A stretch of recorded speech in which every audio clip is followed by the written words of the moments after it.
No, Yeah. nothing but smooth transitions for the new year, Glay. Man, stop playing me. It's the first. It's the second, bro. The new year, it's the first show. No, that's what I mean. You've been doing this all year. Nah. We gotta have the smooth transitions. The smooth transitions don't always just happen. Okay, that's true. Hold on, let me make sure. Your mic good? I know you were checking it. It sounded good. Yep. Let me check mine. Yeah. No, it's not. Oh, I heard yours. You heard it when I clicked it? Yeah. Oh, all right. Hit it again. Yeah. We live. Yeah, I hate wearing the wireless mic all the time, man. I did wonder why you don't have a mic up top. I just got lazy. Okay. Yeah, I got lazy. Matter of fact, well, I brought everything down here. I figured it was. Yeah, I something brought that everything allowed down you. here, but I've been saying I'm not using all the mics that I have, so I could easily just bring a mic back and.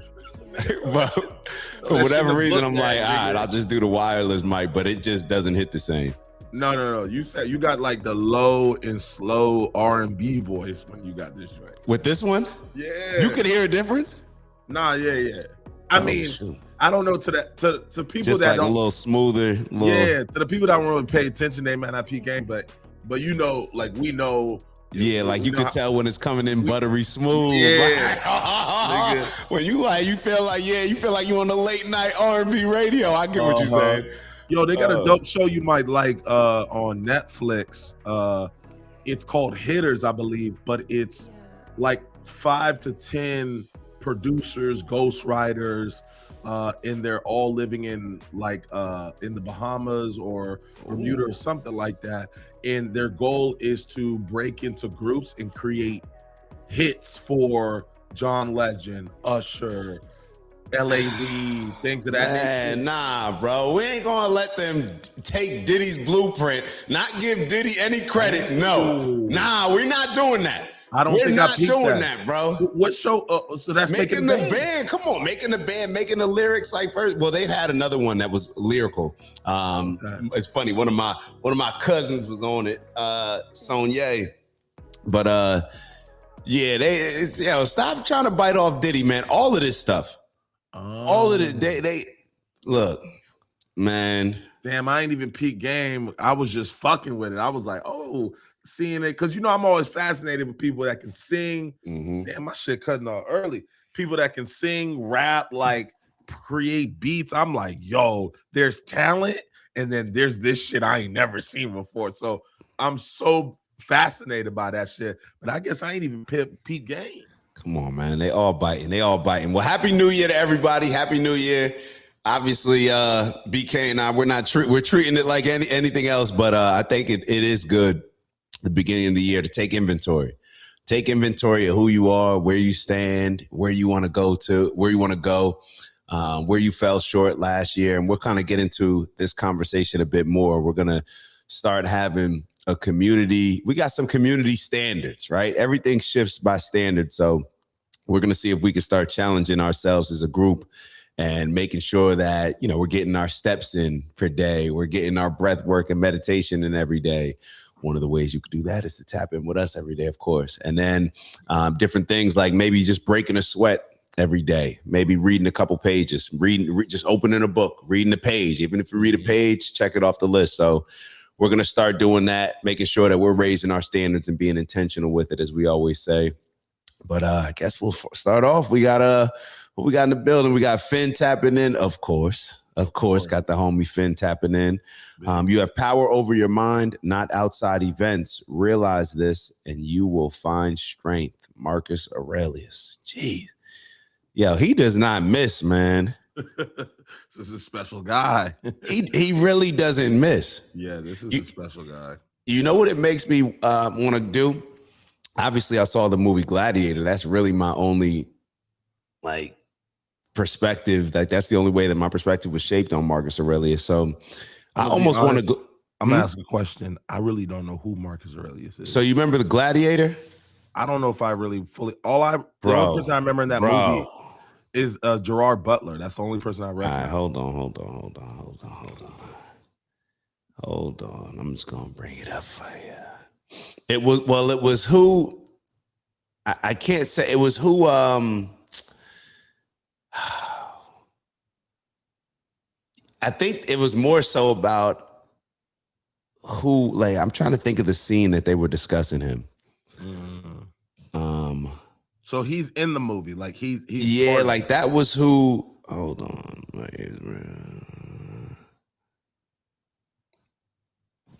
hold on, I'm getting all confused. My fault.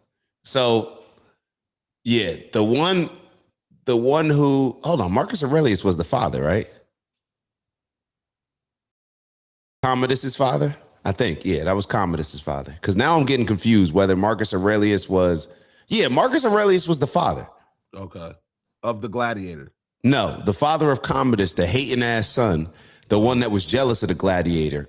Marcus Aurelius was the one that put Gladiator in position, and Commodus was upset because instead of elevating his son to lead, he put Gladiator in that position, and then he was killed by his son. When his son came over there, did like the little, I think he like took the pillow and suffocated him. I'm thinking that was, somebody correct me because now I'm getting confused as to. Hold on, let me go back and see. Yeah, that had to be him. That had to be him. Sean said it was he was a Roman emperor, commonly known to be benign. But that was the one. That was the one that was Commodus's dad, right? Am I tripping? I don't know. Well, the reason why I want to go back and learn about him because I want to see exactly what happened in real life, like how you have a intelligent philosopher leading a leader, and I want to know how that reign came to an end. Oh, like what made? How did y'all stop that? Right. I want to, because it's like, okay, we got this super intelligent, just get it guy. Like he just seems to get it. What happened? Okay. What happened? That's what I want. That's why I want to look it up. Okay. Finn said yes. In the film, he was suffocated. Yeah. Okay. So I'm talking about the right person. I'm like, hold up, don't be out here. That's one of your movies, and you messing up the names and stuff. Yeah, I'm like, hold on, man. I've never seen it. You're talking about Troy, right? With the Trojan horse, like with Achilles. Wrong movie. Oh man. Glay. So let's catch up, man. Over the last few days, I know we've kind of both had some time to think, process some stuff from the past year, past shows. Always figuring out, what we can do to put us in a better place across the board. Mm-hmm. Of course, a lot of times we end up moving to these conversations around culture, what's going on in the Middle East, religion. It seems to always circulate around the same topics, but figuring out how we can get everybody on the same page. So first and foremost, I mean, anything that you want to touch on from last year? Last year, 20 days. Yeah. So I had a few things that I liked that, every time I leave the podcast, as much as people may think that that we have the answers or, we always have a response to stuff, but I feel like me and you typically leave the podcast, and that's when we really begin to start to answer the questions that we were asked during the podcast, and whether that be unpacking it with research or just personally taking a walk or just sitting back and just like going through the cycle of like, all right, like how we're very solution-based individuals. So we're not the ones to bring up the issues per se and harp on them and stay on them. We're the ones that want to identify where they're running the ball, and we want to put a hat on that hole so we can stop this from happening. So I've been liking, I think, to be honest, I think, obviously, I don't know, is Abuhan in the building? I don't know. I didn't see Abuhan yet. Yeah, Abuhan be here. But I was going to say is I know we typically have the conversation when we get to religion and, we have some things. But I think I'm going to be honest, when we showed that clip about with the girl coming out speaking and Robert and different people were able to chime in, I think overall we all got to a good place where we were able to have a civilized conversation, and we were able to really unpack some things in difference of perspectives and opinion that can allow us all to collectively, I took away a lot more than in more shows than we've had before, just on by giving an opportunity or situation and see how people responded and talk through and walk through, oh, well, this is what we're thinking when we're seeing that. What are y'all thinking? Oh, this is what you're thinking. Okay, well, just to give you a heads up, I don't know if that's necessarily coming off to the other people that may not be as deeply invested in what it is that you believe in. Just to give you a heads up, like it's almost like we gave everyone an opportunity to, here's a problem, solve it, show me your work, and then we'll intervene and tell you, damn, we didn't know this is what you was thinking and this is what we thought. And I think we were able to kind of leave a trail behind so that more people were less offended from the other day, and they were more or less like, damn, okay, I'm hearing both sides. And I think we did a great job that last joint where I felt like both sides were heard, regardless of what side of the fence you was on. Yeah, well, elaborate on that, because it's funny that you're spot on when you say that after the show is when we really start to process a lot of this stuff, because we're responding to it in real time. And all of these things that we talk about, you know, I'm sure that everybody's responding in real time, especially if you're trying to type, maybe even harder to respond in real time than what we're doing. But or not but, period. And after the show is when you get the time to kind of figure out some stuff, maybe have a couple different conversations, maybe just think, walk. I like to go sit out by the water, you know what I mean? And just think about, and a lot of times it can come across, or it can be frustrating trying to find different ways to a solution. Like, how do you fix this problem? And even on any team environment that we're in, we can talk about, like, I can sit here and say, bro, I'm tired of feeling like I gotta believe in Santa Claus for certain people. You know what I mean? Mm-hmm. I can say that, but that doesn't necessarily get us closer to the goal. So it's like, okay, if wherever everybody is, everything may not be on the table for you know what I mean? Everything may not be up for consideration to change or see in a different way. How do we take where people are and figure out a way to start moving that in the right direction? And I guess the question that comes in mind is, when you look at leadership, when you look at parents, is that some form of like manipulation? Do you have to, like, I almost feel bad looking at it from that way and doing anything other than just direct communication. This is exactly how I'm feeling. This is exactly what, the questions that I have, and this is based on those things. This is the solution that, in my opinion, I think is best. What's yours? How can we work together? That may not be the right approach, or it may not be the most effective approach. Mm-hmm. The most effective approach in a lot of ways may be to, I don't know. It makes me feel phony in a lot of ways, but I guess it's just figuring out that different people are going to be motivated by different things. And if the number one priority is achieving that end result, then I guess everything should take a back seat to that. Like, that's the goal. That's what we have to figure out. So those are kind of the thoughts that go around in my head. And even it's funny, we didn't even talk about this over the last couple of days, but one of the most frustrating things is when you have conversations around religion where it can be back and forth, and it may sound like just like, oh yeah, we had a fired up conversation. Like, that's not really the goal. Like, that doesn't necessarily make me, I don't know about you, BK, feel good when we walk out of here. It's actually very frustrating. Mm-hmm. And it's always figuring out, like, okay, how do we figure this out? And it's going to be a frustrating thing because we haven't been able to figure this out for thousands of years. Yeah. You know what I mean? Like, we've relied on animal-like tactics and tendencies and resolutions, or ways, I should say, to solve conflict. We just resort to our beastly nature.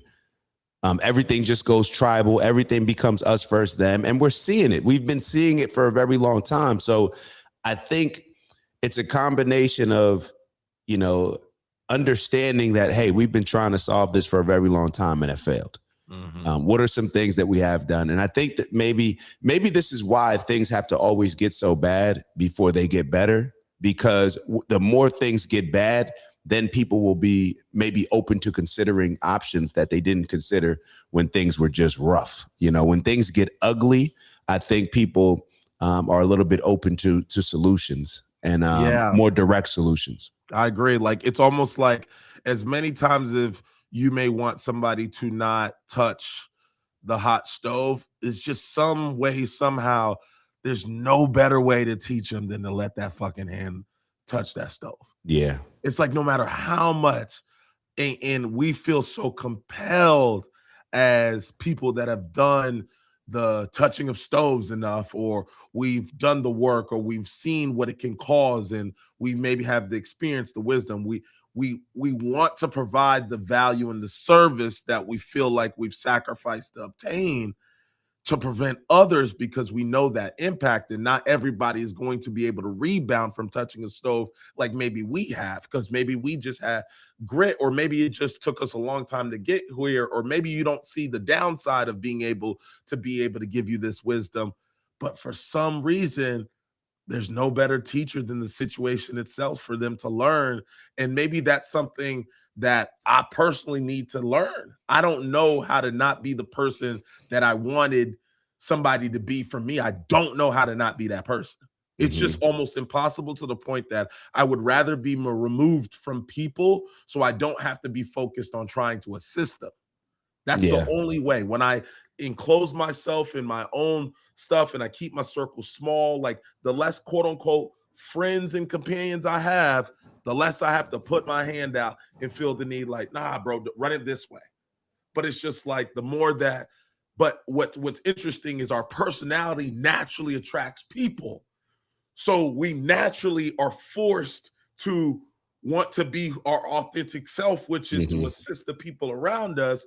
But people aren't realizing the price that it comes at when we don't see somebody be the best version of themselves because of a minor tweak or a minor adjustment. And we're like, oh, damn, you missing just that. Yo, let me tell you this. If you just turn your hips this way, bro, you got this tackle every time.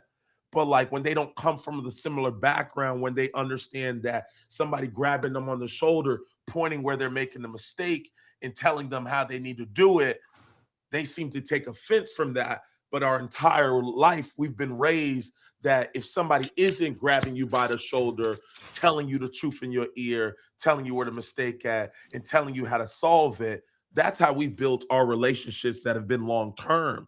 Those are the people that 30 years later, we still remember and never forget those people. I never forgot any of the people that grabbed me by the shoulder, pointed, yo, right here. You can't keep doing that. Lock that in. You're going to be amazing. That's how I found out. That's when I realized, oh, hold on. People that really care and love you, I've been sold that they should sound a particular way, or they should be the one holding flowers and gifts, and they should be the one telling you these promises, et cetera, et cetera. No, I've been lied to. The people that truly care are actually the ones that aren't packaged like they do care. And so now it's always put me on on my toes about the ones that feel that they need to, at first and foremost, put on this perception as if they care, because now I automatically unpack that. I'm not sure if you're being authentic when your goal is to be concerned about how I'm taking something. I start finding that I start finding more truths and more, I feel more calm with the people that are like what you're saying, where they just come out, yo, you fucking up right here. You need to tighten that shit up. Oh, okay. This ain't a show. He keeping it big. He's not trying to run a play. He's not trying to funnel me into what something could be in his benefit. He wants me to get better. Okay. So then I start leaning to people that be on bullshit like that. Like some of the toughest coaches to this day, I'm like, yo, they be on my ass, but it's like friends on my ass. I'm like, nah, like I lean into the ones that don't concerned about how I think, because I can trust them long-term that this ain't a show that they're putting on. But for some reason, some people like the cradling, or they appreciate, or maybe they have not learned that when I don't know. I feel like no, I get it. And I tell you, one of the biggest things that I've been pondering over the last couple of days, I think it aligns with this, where, remember I said I was reading that book, The 7 Spiritual Laws of Success. Okay. And the first chapter, it was talking about how, like, potential.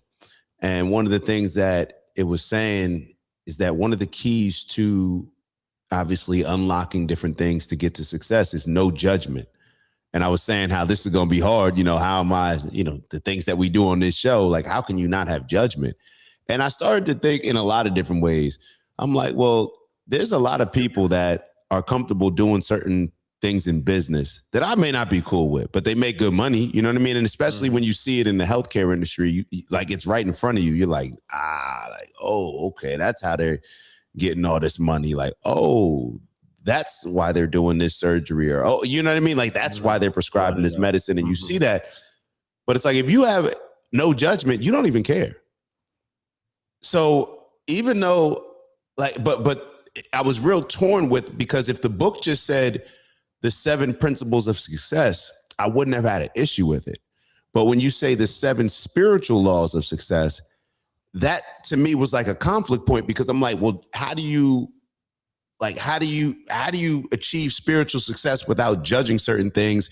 Because without any judgment, it's pretty much just fair game. There's no integrity, there's no principles, there's no values. Like everything, a moral compass is judging things based on a moral compass. You know what I mean? So I was kind of torn between that, but it's almost as if you want to judge something, and going back to what we said as far as like, hey, how do people grow cults? It's like you have to make something your enemy. You have to make something your enemy. You have to be against something and be representing the other people that feel that they're against it as well, but may not feel comfortable saying the things or doing the things that you're willing to do. But it's like all of these areas, it's like it's a lot of conflict. It's a lot of balance. That's what it is. I think what it always comes back to me is like, okay, it's a lot of balance, where it's like, okay, you're going to have maybe certain aspects of judging certain things, but maybe not judging them so harshly to the point where it's offending people, to where it's causing more damage than actually conducive for getting to success. So it's a lot of this. This is what life is. This is what life is. That's why we can get on a show and have these conversations about the same exact topics. And if we are trying to grow, trying to advance, then we're always going to be forcing ourselves to look at different ways to accomplish things, different ways to appeal to different groups, and reach that end goal. So I'm with you on all that. Yeah. You know, I like when you were speaking about common enemy. I'm about to go deep. Go ahead, baby. Go ahead. That's what we're here for. So I was walking yesterday, man, and then I was like, you know, it's just like this constant battle between good and versus evil. And I think I was like, the key component is to truly identify what that is. What is good? We have to identify what good is and what evil is. And obviously perspective determines what good is evil. And depending on how many people back whatever it is that whatever your perspective is, determine where it goes. And I said, I remember us having a few conversations this week and last week about, people were saying, we need to get back to being, America was better when it was, what was it, Dak? Like America was better when it was not more religion. I think it was in the 50s, yeah, or so, something. Yeah, I forget what time frame Abraham was saying. Mm-hmm. So, yeah. So what I had started thinking, I was like, you know what, like. It's just been a fight and an argument. I said, first and foremost, what I find really interesting is that the world is like people are saying that we'd be better if we went back religious. But I said, you know what? Like religion has caused so much death, so much discernment, so much discrepancy, so much like, why are we ignoring that religion has always caused the same issues that it causes today? Like the fight in the Middle East has always existed, and opinions on who God is and what the Jewish think and what the Middle Eastern thinks and what Christians think. I said, bro, this has been since the beginning of time. How can we say that if we went back to more religion that these things wouldn't exist? And I said, you know what? This really puts emphasis on that you always have to be concerned and you always have to protect who teaches you, who feeds you, and who pays you. And then when you do realize those 3 things, you always need to pull yourself back and analyze whatever the rules and the laws that exist to make sure you identify why they exist in order to see, is somebody benefiting from those rules and those things existing to begin with. And I found it very interesting that the same people that tell us thou shalt not kill can turn around and kill and not be held accountable for not following the laws or the rules that they claim that we need to follow. You know what I mean? So it's just like, how can let's just use Christian for example.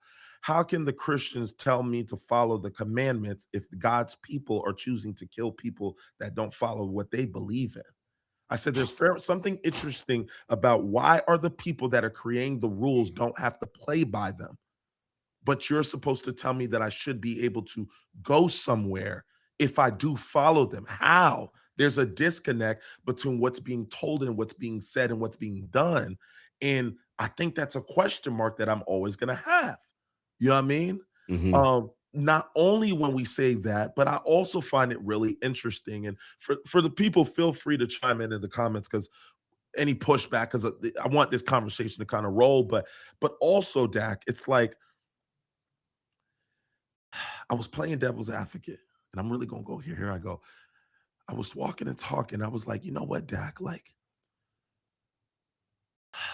I really think in a scenario, if the devil is real, the best thing that ever happened to the devil was creating religion. The best thing that the devil could have ever created was the story that God existed. And when you say that we always have to have one common enemy, that's Hmm. what makes this so dangerous. Mm. Because if you really stand on this with 2 feet, we've been fighting for what good versus evil is. But if you sit back and ask yourself, if we're still trying to get to that point to this day, is the plan that the devil sought off at the beginning of time, is it not safe to say that his plan still exists to this day? Was religion not the best thing for the devil? The conversation of his name has is still continue to bring up. People are blindly believing in faiths because they're scared to go to a place of where the devil was, where the devil is. But why aren't the people afraid to not do the things that'll get you into heaven as they are to do the things that'll keep you away from hell? And there goes that fear mongering. There goes that fear tactic. It's like so many people are joining religion so they don't have to go to hell. But why don't they follow with the same intensity to go to heaven as they do to stay away from hell?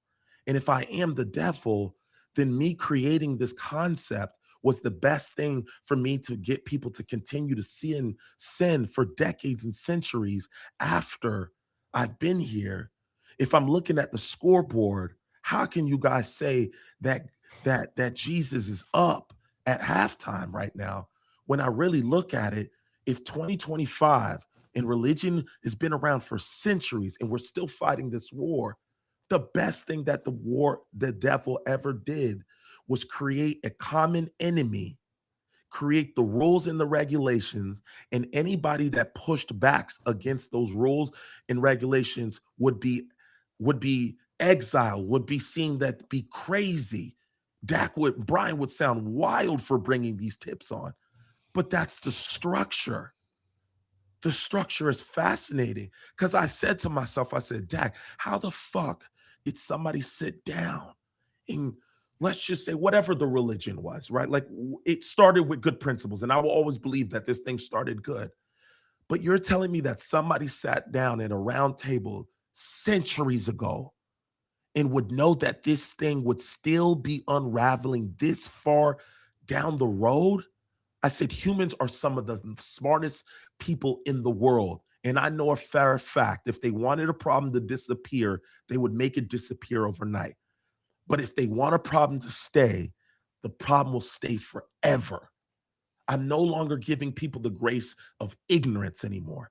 I'm giving them the human choice. I'm giving them the grace that they were humans and they chose what they wanted to choose for their benefit at the time. And I'm going to be okay with that because that's human nature to do what benefits you. But to tell me that you didn't know is not the truth anymore.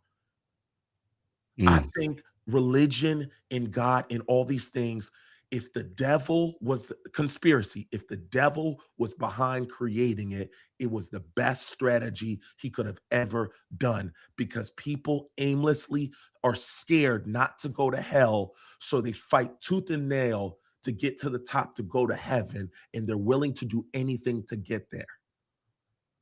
And if you're Mm. not subscribed to that stuff, we would be isolated and be spoken to as if we're crazy for thinking that this is a conspiracy. I don't know. Let me know where you're going at. Yeah, because I look at it like why is sports so amazing? Because you have two people going against each other. Everybody needs an opponent. Mm-hmm. Everybody feeds and is entertained by conflict. No different than when you're in elementary school or middle school and somebody yells, yo, they about to fight. Everybody runs over there. It doesn't matter what background they come from. Doesn't matter. Everybody goes over there because it's just something that's attracting. And I do think that, to your point, just keeping it like, if the devil did create religion, then yeah, it would be. I mean, there's no, perhaps, and maybe this is going along with your point where perhaps there's no better encouragement to do bad than to tell people that they have to do good. You know what I'm saying? Like if you want to, the fastest way to get people to break some rules is to set a rule. You know, you want to get people to, you set the speed limit. Doesn't matter what you set the speed limit at. People are going to break it's just people are going to break it. Mm-hmm. It doesn't matter how high you set the speed limit. If you set it at 200, people will be going 210 if their cars could. You know what I mean? So I get what you're saying. And for me, it's almost as if this is perhaps why we're going to end up having to shift the conversation away from religion. Now, I don't know if we will, or I'm saying, like, as far as if we want to avoid certain things, I don't know. I don't know. It's like, this is one of those thoughts that comes to mind once again, where it's like, nothing's off the table. You know what I mean? So I'm just trying to figure out what is my enemy first and foremost. My enemy is fear-based mediocrity. And I was just talking about it from a life standpoint. Anything that I'm encouraged to do so out of fear, it's difference between danger and fear. You know what I mean? Like a dangerous situation, I understand that. But I've realized how much fear has held me back. And fear has convinced me to typically take the easier route. You know what I mean? Like fear typically convinces me to lean to what's more of a guarantee? What's more likely, the safer bet? That's what it's convinced me to do. And when you look at what's the biggest, like, how would I call it? Like, what's the biggest incentivization when it comes to religion? What do they dangle? It's the fear, the fear of the unknown, of what happens when we leave here. The fear of a society of what if nobody embraced any type of religion, if there were no rules? It's all based on fear. Fear God. Why? You know what I mean? Like, why? Like, I don't exactly know why, but I get how people are just motivated by fear. So I also understand that when we're having a lot of these conversations, and I'm bringing them up, you're bringing them up, it doesn't matter. It causes people a lot of fear when you start talking about their religion. And whenever I'm experiencing fear, I don't typically have I tend to have a non-logical, more irrational approach. Like things become, I don't include context. I'm just based on like, look, I got a fear right here. I'm not thinking about what's the right thing to do. The principles are to the side. I'm just fearful. You know what I'm saying? And I've seen how that's hindered me in success in other areas of life. That's my number one enemy. And I don't know the best way to go about. I don't even know if there's a solution or there's an answer, but I don't know if there's a logical solution to all of this. I don't know if there's a logical solution to all of this, because I think it's always going to be, the easier decisions are always going to be the ones that people lean on the most. And peace is hard. Peace is hard. Resolving problems in a way outside of, well, I'm bigger than you, so therefore I'll just use my strengths and whatever leverage I have. that's what people lean into. You know, fear is such a powerful thing that we've grown so accustomed to. I don't know how to remove that from people and to convince them like, hey, actually being more fearless, you won't have to worry about this. You can lower your guard. You can actually understand who this person is rather than just have this fear of this unknown or fear of what he's going to do to me because I know what my ancestors have done to his family. All these different fears that we have in our life, it makes us lean into anything else that we feel is going to be some sort of comfort. And a lot of times that comfort comes in us just believing in something. And the more people that believe in it, it makes it more comfortable for us. What do we do when let's say we're on a podcast and you know you see all these podcasts, usually typically like I look at the Nick Fuentes and Piers Morgan. I went right to the comments.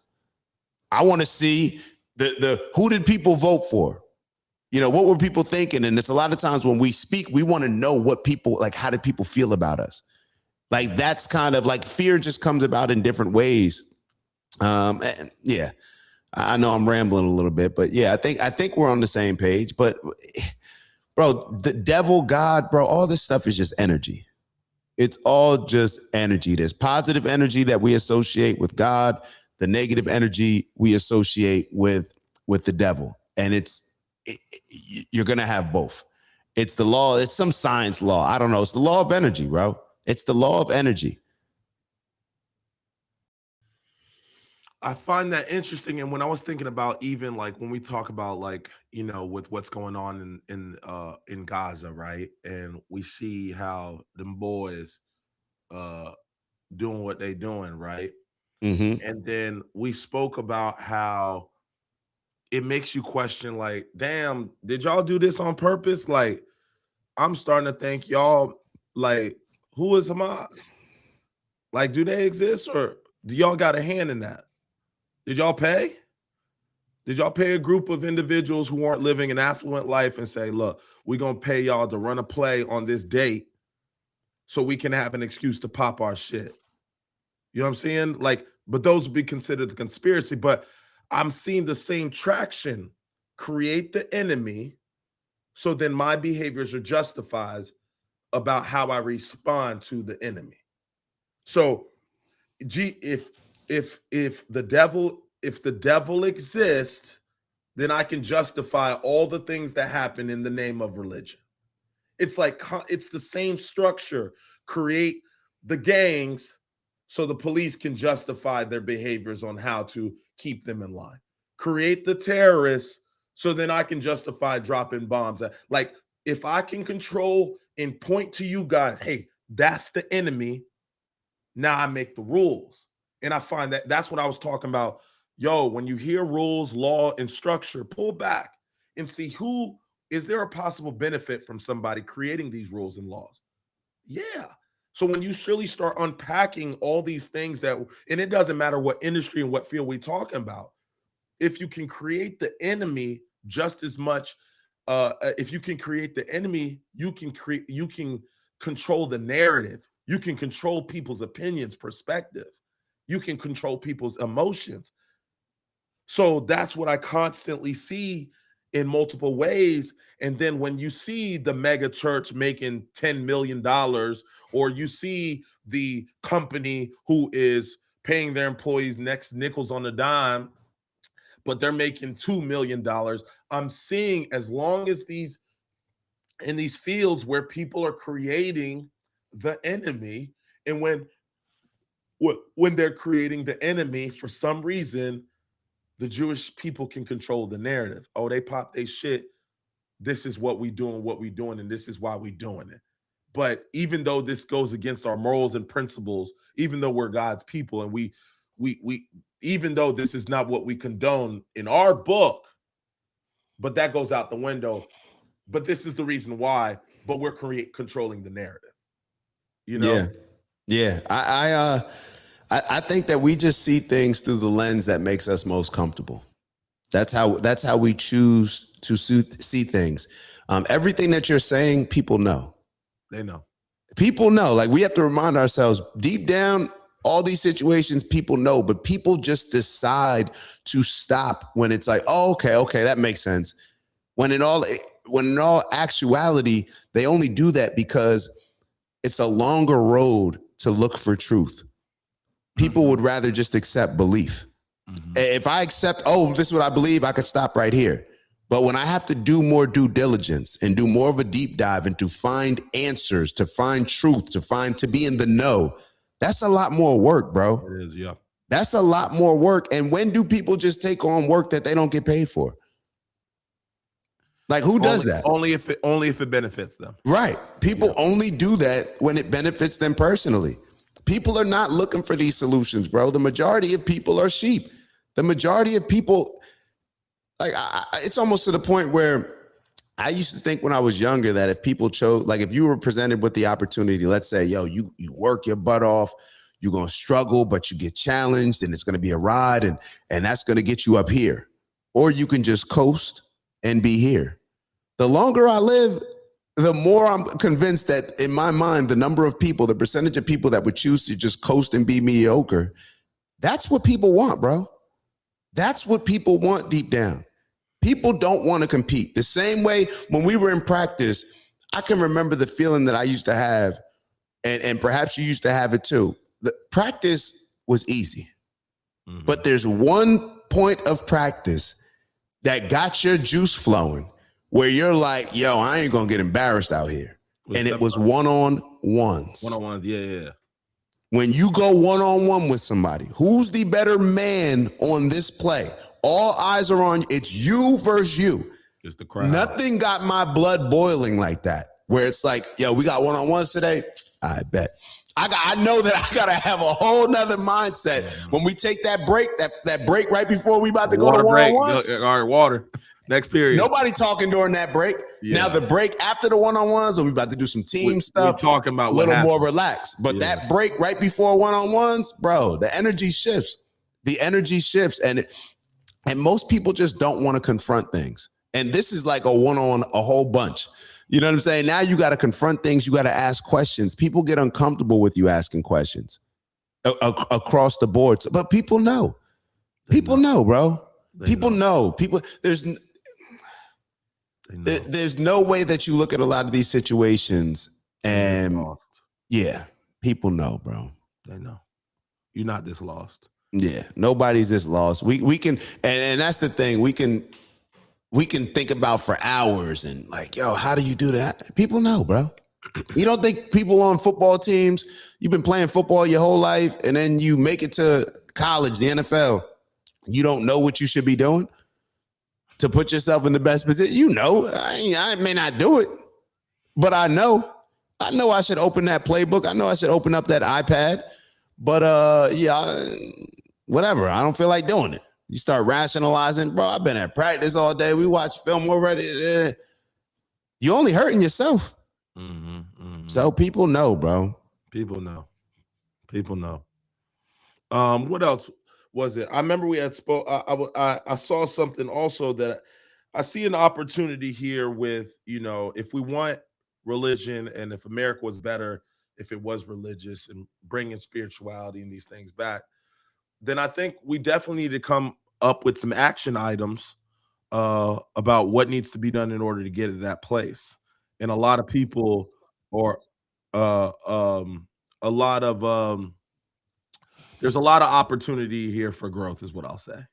Yeah. There's a lot of opportunity here for growth. There's a lot of opportunity for if we want to get back to a place where people are morally and purposely choosing peace and doing what is morally right, regardless of gender, regardless of class, regardless of race. There's some implementation that's going to be responsible from both sides. And I think we definitely got to raise the bar and the standard when it comes to churches and change the meaning of what church means in 2025. And that's going to require the believers to change the narrative. There's a lot of opportunity of growth here. It's going to require, and when I was watching the game last night, the Rebels game, the Ole Miss versus Georgia, during the halftime show, there was a group of, I guess, athletes that have not only excelled on the field, but also off the field. And what I mean by that was by giving back to the community, helping former veterans, just going above and beyond the call of duty when it came to just being a student athlete, but also taking the time with all that being balanced, just being great individuals. And I think about like, damn, I remember doing that in college as well too. Like uh, those were some of the most self-gratifying moments in college as well too. It's not only just playing under the lights at Zabel, but also being able to go speak to a local high school or go play Hmm. catch and just have the kids run around you, and you almost get lost about how important you are to a community because you just take for what you're doing for granted so much. You're like, damn, I know I'm a football player, but y'all really be looking at me like I'm really the guy. And I'm like, damn, I'm just a regular guy. So it feeds the soul so much. And I think about, well, we need to get back to that. And if church is a place that wants to promote these things of peace and community, then churches, we got to get back to that. Because what's happened is if that does exist, I'm only hearing the bad stories. And as much as we want to make it seem as if those aren't important, they are. And we got to get back to being just as public with the things that are principles or are important to us, just as much are the things that we may do in private. I think if the church has to understand that privacy or quietness may be seen as if you're co-signing certain behaviors that you don't. When the believers don't step in and speak, it's being taken as, oh, hold on, we look like we co-sign in certain behaviors that we may not. And so we're not going to assume and identify that people are believing these things because they are saying so. But I want you to not take for granted that we are making that people can make the assumption that you are co-signing things because you aren't speaking up. And so we need to go outside of our way to do these things that I'm seeing. When I'm seeing college athletes give back to the community and do all these things, I said, where the church is at? When I'm seeing P. Diddy come back and go to Howard and take care of all the senior student loan debt for 3-4 years, why the churches don't do that? When I'm seeing these bowl games and they're sponsored by Cheez-It, Pop-Tarts, why the churches don't come together and put a church bowl? Put something positive together. Why is it that we're so comfortable with a millionaire coming through and blessing the community, but we don't hold our churches in our community accountable to come bless the community? Who would hold them accountable? Huh? Who would hold them accountable? And that's why I'm kind of sparking this conversation. It's like, oh, we need accountability. And that to me is going to be one of the most important words for if there will be any changes. First and foremost, people need to take accountability, whether it's your fault or not your fault. And that's what I think we really unpacked the other day. It may not be your fault, but if you truly want it to change, you'll take it personally that it needs to change. And if you don't, I think you're showing us more than you could ever tell us. That if you don't take accountability when it's not always your actions, then that shows me that the final goal, the finish line, may be not the most important thing to you. And as Dak always says, everything is on the table. Now, I just want to get to the goal. He don't care whose fault it is. He don't care what religion it is. He don't care if religion is the way, which one it is. My goal is this. So when you start removing yourself as being the only beneficiary from, quote unquote, us reaching the finish line, then what do you decide to do then? How do you speak up when you may not be the beneficiary of a particular something? Do you still work with the same work ethic? Do you still go to the job even though you don't get paid? Or do you only go if you know you get a check coming? And that can't happen when it comes into religion. Because look, that's not the way that testimony can be. It's not about if you get paid. It's all the people you can help along the way. And if we don't enforce that rule to continue to be a thing that, hey, look, just because I'm showing up, volunteering is just as important as going to your job and getting paid. But why don't we value these things? Giving back to the children. I'll never forget the video that you showed me with you and Vons. This is young Dak. When you wasn't getting the help or the support, I think, from whoever or whatever, you and Vons went walking on your own. Were you getting a check for that? No. So how you show up when you're not necessarily the beneficiary, you showed up and somebody else was the beneficiary. That's the testimony that we need to see in these places of worship and community and things of that nature. When you don't benefit, how do you show up? Do you show up on time? Do you show up like it's important to you? When it's not your fault that we're running gassers, do you take it on the chin and say, he's my teammate? Yes, I'm running hard as I can because I don't want my teammate to run. Or do you only want to run when it's you and your fault? Do you want to blame the linebackers and say, well, they missed the tackle? Do you want to say, this is my team? Mm-hmm. And accountability is going to be very important in this new wave if we want any bit of change. You will be accountable for yourself, but as well as other people. And if you want to change and be a leader in your community, in your church, in your wherever you're at, you're going to have to take accountability for you and others around you.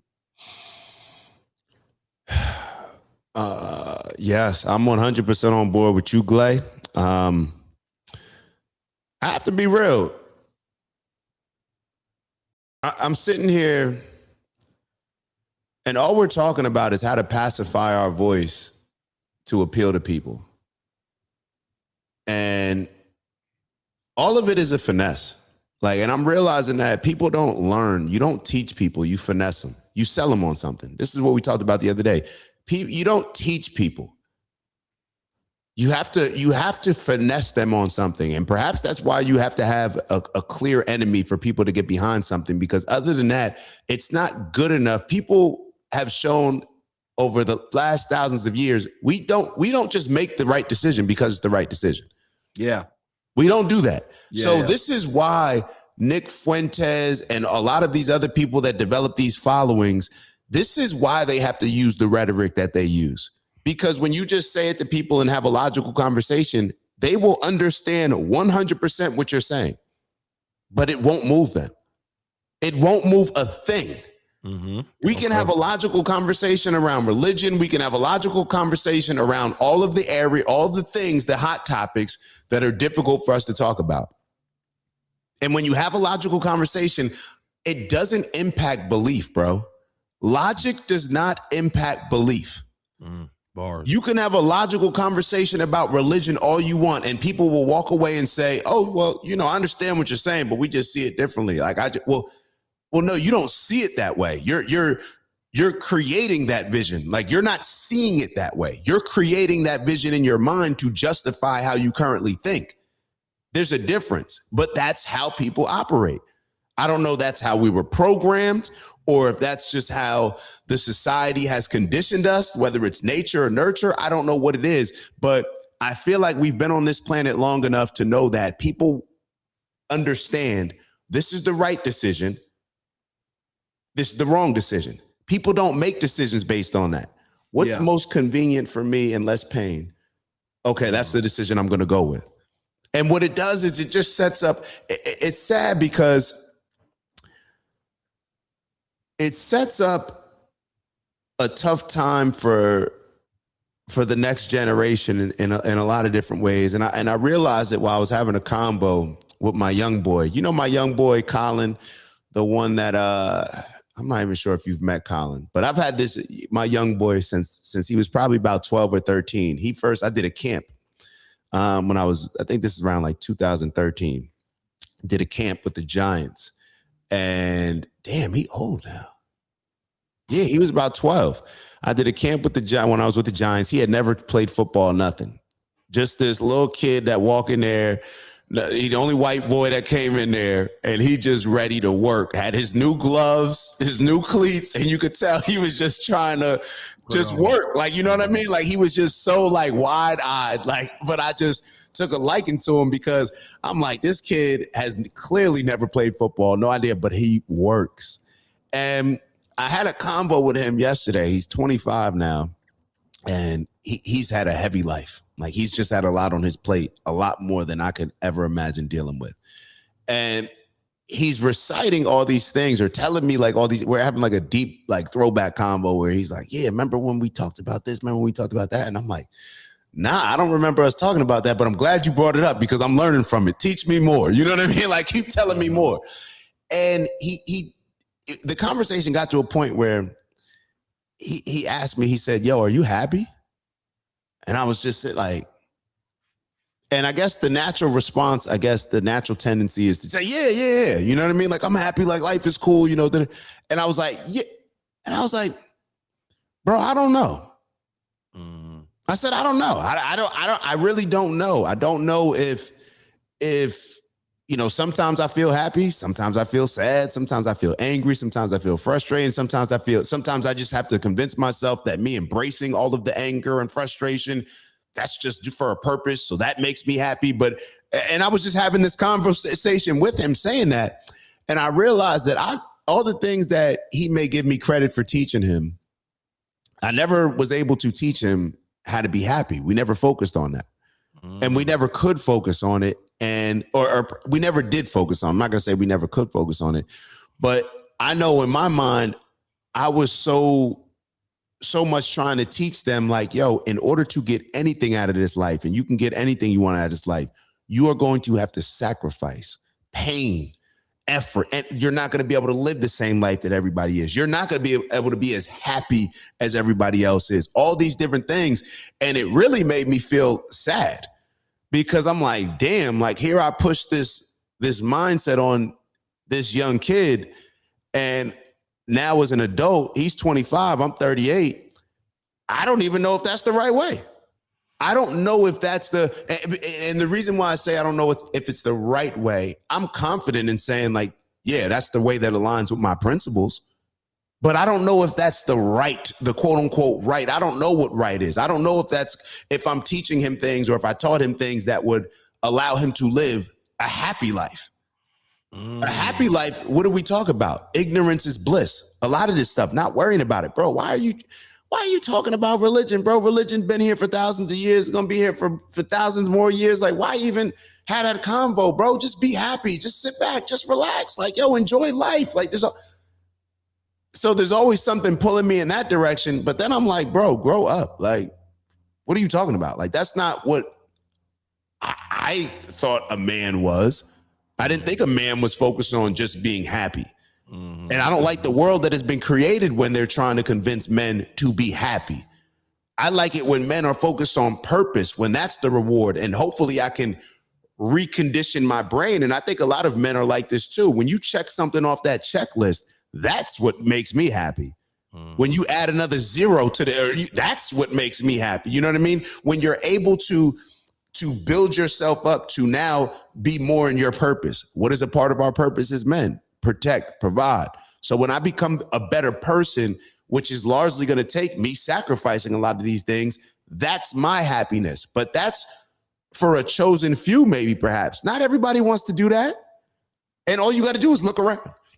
Everybody has the opportunity to have the most muscular body that they can have, but they just choose to do other stuff. Everybody has the opportunity to make buku money. Everybody sitting at work right now has the opportunity to make just as much money or more than their boss. But they're comfortable. It's not a shot. It's just reality. Every teacher has the opportunity to say, you know what? I can just start my own school. No matter what you're doing, you have a different opportunity, but typically the majority of us are going to choose comfort. Well, what's a good balance? Like, yeah, I want to make a lot of money, but what's a good amount of money that I could just be content with and do as least as possible, but get that what I'd be content with. And that's not how my young boy sees the world. You know what I'm saying? And I'm sitting here and I'm like, as much as I'm proud in some ways, you know, where it's like, yo, I like that he got that mindset. I'm also fearful in a lot of ways because it's like, damn, I don't want to push anybody to that if that's not like, who's to say that that's what they enjoy the most? Who's to say? But then it's like, I go back and forth with it. But the main takeaway that I want to just focus on is that, yo, people who want to change the world and people who want to really be shifters, we think that everybody else either has that same thought process or would if they got a little help. And the truth is, it doesn't matter what resources, what support somebody has. The majority of people are just going to choose comfort and contentment over greatness, the pursuit of it, the pursuit of happiness, the pursuit of all these things. People want to be content with the moment. So that's where we live. So when we sit back and we look at all these different things that are happening throughout the world, it'll piss off certain people more than other people just because you care more. Some people are trying not to care, bro. Some people are just trying to drown out all their sorrows, and maybe that's why people, go to drugs so they don't have to address the things internally. Bro, everybody's not trying to be great, bro. We could probably count on one hand or two hands on our football team who was really out here trying to like still by senior year, still trying to kind of be great. You know what I mean? Mm-hmm. Most people just trying to, make a couple plays, get some love on the team, and just, be on the team and go to the party after the game and stuff. You know what I mean? I don't think Cox enjoyed college as much as players who never even touched the field, but went out every weekend. Yeah, I don't think he was as happy as other people. You know what I mean? I don't know. I don't choose who I want to be like or who I'm inspired by, yo, did you see how happy that guy was? Like, yo, did you see his fucking yacht? Did you see how happy with all the pain he put in, how happy everybody else was who didn't have to put in that pain, who now benefits from him putting in all that work? You know what I mean? That's who I wanted to be. But everybody doesn't want to be that. Everybody, it's not about being built for it. People just choose day in and day out to the point where now it makes sense. Now you could say after choosing comfort for 20 years, now you could say, oh yeah, I ain't built for that. Well, of course you chose comfort for 20 years. Of course, now you can sit here comfortably and say, yeah, I'm just not built for that. Well, that's because you chose that day in and day out. Bro, no. Yeah. Yeah, and that's cool. We need workers. Yeah, it's just like it's putting that it's having that conversation to be able to say it's cool. Like, it is cool. Like, if your threshold to happiness gets you to that place a lot quicker than maybe me, then bro, you've gotten it. You've knocked it out the park. You've gotten to that place. But this is why I think purpose, it makes you question whether or not purpose is taught to you or purpose was given to you before you ever existed. Like, what makes you purposeful? Why does Dak want to change the world? But is it the environment? Is it God? Is it like somebody got to be responsible for? How come Dak wanted to go change the world, but how come he don't?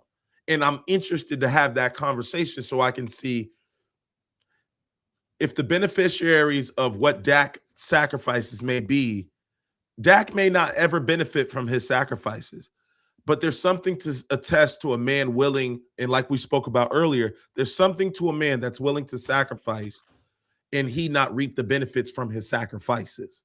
And when you can show up and not necessarily get a paycheck, I think those are the type of principles and morals that humans in general should really be living for. You should be more concerned about the next generation than you are your generation. You're just the one carrying the baton. Like, you just one of the legs in the race. We don't care if you get to stand on the podium at the end of the shit, but you do. And so my question is, why? And if you are comfortable being the person that wants to stand on the podium that wins an award, who created that environment to tell you that is what you should want? I tell you, I think I don't know, but I'm going to attempt to answer. Let me say that. I don't know. But the first thing that comes to mind is that I'm my own God, bro. And some people may be offended by that. You know, we make, I'm my own God, bro. I'm not saying I'm God. I'm not saying I'm this. I'm my own God. And what I mean by that is that I believe that I'm in total control of how my life will go, my decisions. Now, of course, that's not 100% true. Like some things, are going to happen to you, but I believe that my life will ultimately come down to the decisions that I make based on like whatever I do on my side. There's things that are going to happen to me, but I think that the outcome of my life is ultimately going to depend on the things that I decide to do with the things that happen to me, with the situations that I'm in, right? How you respond. Right, Yeah. right. How I respond to these circumstances. And what I'm trying to say is when I say that I'm my own God, I take full accountability with everything.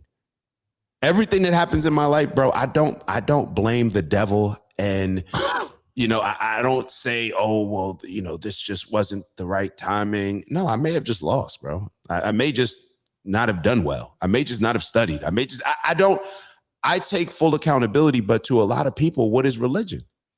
It's a conversation that allows for you to not take complete accountability. That's why you believe. It's saying something else is running things. It's saying something else is, and I know this may not be everybody's religious view, but largely a lot of people with that mindset, they think that there's a greater power. There's a higher power. Well, if that's the case, then I guess we have to acknowledge that the higher power is losing right now. Mm. If we're going to say that, yeah, you have to. I don't put that blame on God. When I look around at the world, I don't say like, damn, God, you got to do better. I look at us as humans and say, bro, we got to do better. I don't blame God. You know what I'm saying? So I'm my own. I'm so thankful for God for allowing me to be in control of my universe. He gave you everything you need. Of my energy. I have everything that I need. So I don't get angry with God. I just like, yo, it's just energy to me. You know what I'm saying? Like, it's just a concept to me.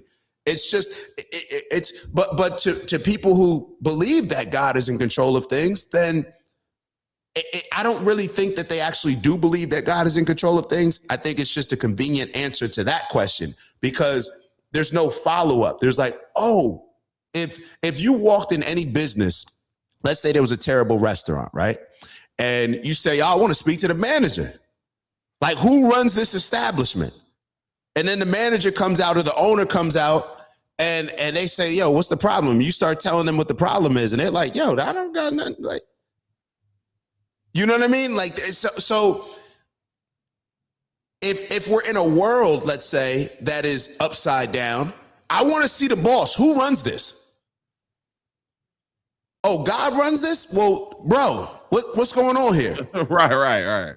You know what I'm saying? They never take the conversation to that point. That's why it makes me believe like, oh, that's just a convenient answer for you to have. Right. Because if you were upset with where we're at, you would.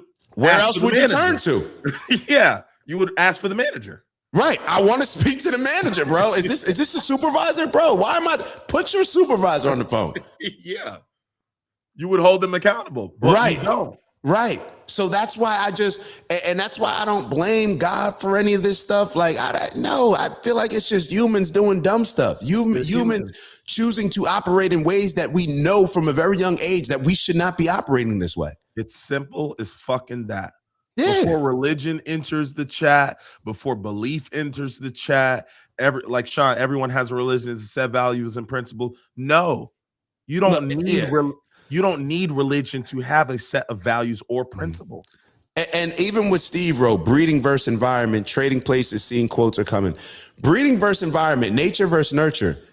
That may make it easier or make you more equipped and more trained to make the right decision.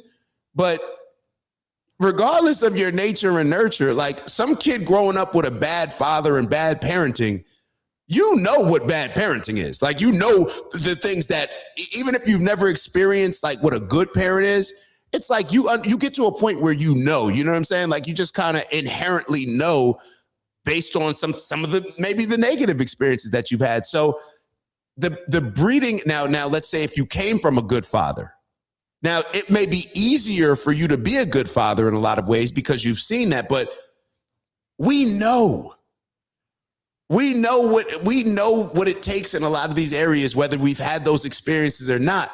But because it's not the easy decision to lean into, the majority of us won't. The majority of us won't. And perhaps we shouldn't complain, because what it does is it allows for, like, now I look around, like, it's very easy to stand out. It's very easy to stand out. It's very easy to stand out because, the majority of people, just look, man, I don't think people really, when people say whether or not they believe in God, it's very hard for me to believe that people believe in God who are just content with being average. Like, I just don't understand that. That's like, you believe in God and you just like want to be that? Like, you know what I'm saying? Like, you just cool with being that? Like, why not aim high? Like, God gave you all this. You don't want to use it? You don't want to use it. So it's and that's why, for me, even the question that I had on the previous page for you was, why is the religion important to you? And I think it's important to you.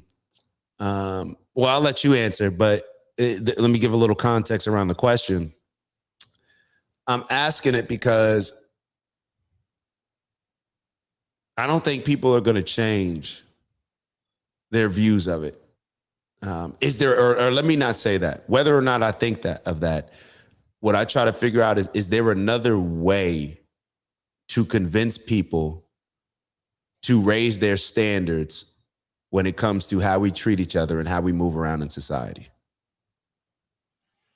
Is there another way? And I'm asking that question. I think the most direct way is to just embrace personal accountability. But when you think that there's a Messiah coming back and you're convinced that somebody else died for your sins and you're convinced that, it just naturally removes accountability from you. It naturally does. Yeah. Yeah. I ask that question one more time so I make sure I'm. So why is and I can maybe I'll answer it after you. Mm-hmm. But why do we keep coming back to religion? And I'm almost putting myself in the position of somebody watching, where it's like people have been making jokes. Now I have my own answer for it. You know what I mean? And it's like, yo, we're talking about religion again. It's like, that to me is, if, let's say, a devil did create religion, it would be at that point where the devil would say, I got him. That's what I've been saying, bro. So I guess I'm kind of, you know what I mean? Like, putting down. Yeah.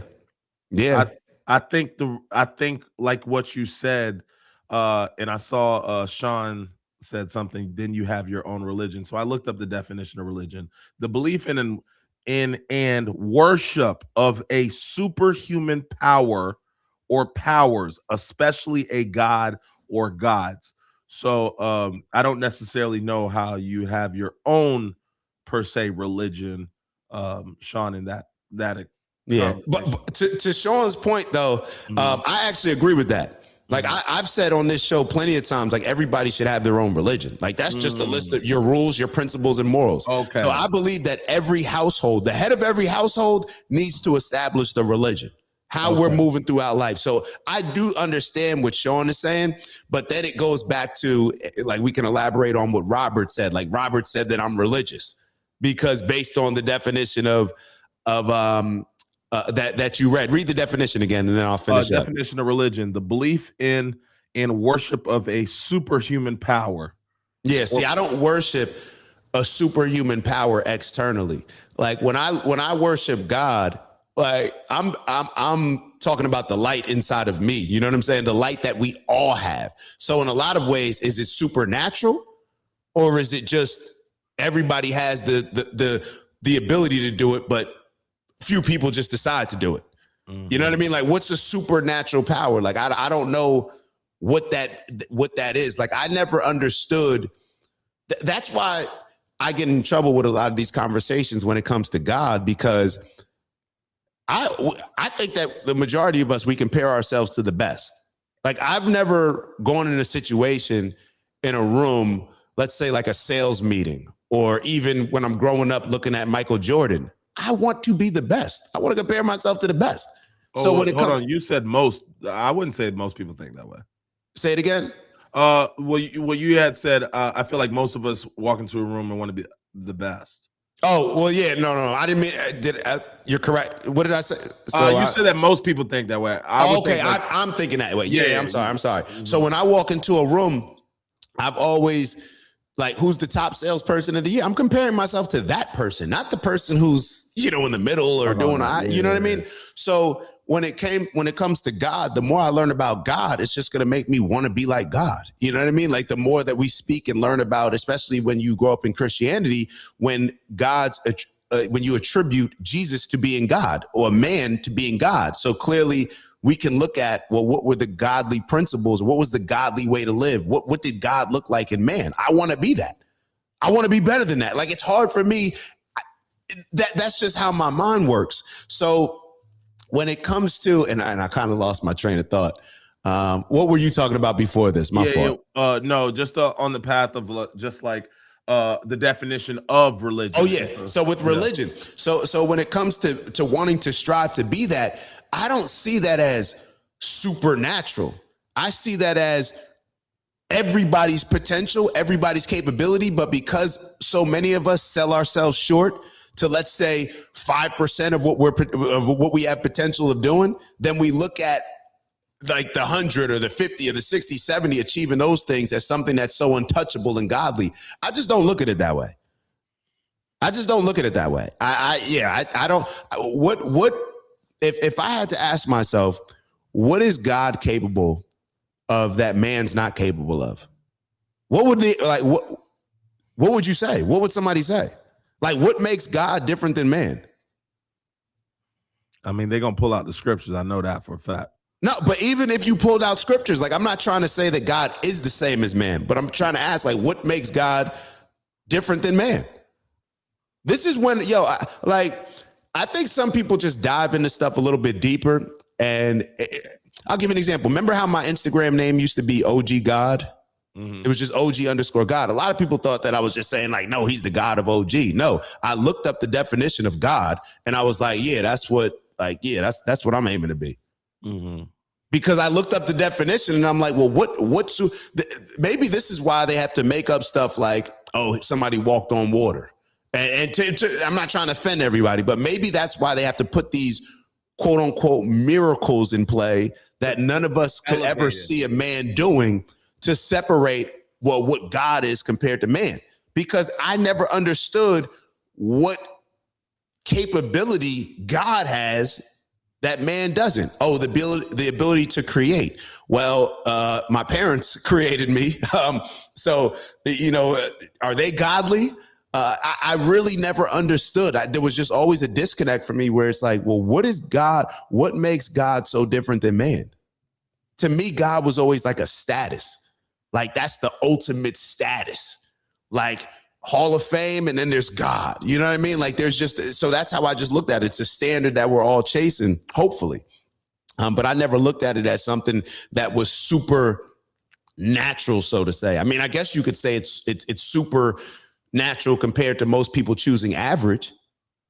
But other than that, I don't understand the difference. Yeah.